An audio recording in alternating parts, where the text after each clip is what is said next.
నా పేరు వైష్ణవి, మాది ఇక్కడే కరీంనగర్. నేను కిడ్నీ స్టోన్ ప్రాబ్లం తోటి ఇక్కడికి వచ్చాను. ఈ డాక్టర్ శివకుమార్ కిడ్నీ హాస్పిటల్లో నేను జాయిన్ అయ్యాను.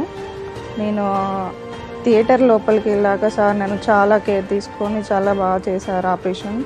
ఫస్ట్ నేను చాలా భయపడ్డాను. మేడం నిరోష మేడం గారు పక్కనే ఉండి ధైర్యం చెప్పి చాలా బాగా చూసుకున్నారు నన్ను. నా పేరు జ్యోతి. మా మామయ్యకి ఎలైట్ కిడ్నీ మల్టీ స్పెషాలిటీ హాస్పిటల్లో హిప్ రీప్లేస్మెంట్ సర్జరీ అయింది. తనకు కాలు పక్షవాతం వచ్చి ఉండే ఒక కాలు కింద పడి విరిగిపోయింది. అప్పుడు వేరే హాస్పిటల్లో సర్జరీ చేయించినాం కానీ అది ఫెయిల్ అయింది. అప్పటి నుండి తను పడుకోవడం, అలాగే కూర్చోవడం, నడవలేకపోవడం అలానే ఉండేవాడు. ఇక్కడ నిరోష మేడం మన హాస్పిటల్లో హిప్ రీప్లేస్మెంట్ సర్జరీ సుధీర్ సార్తో చేయించారు. వితిన్ 2-3 డేస్లోనే మాకు రిజల్ట్ తెలిసింది. ఇప్పుడు తను నడవగలుగుతున్నాడు, కూర్చోగలుగుతున్నాడు, తన పని తను చేసుకోగలుగుతున్నాడు.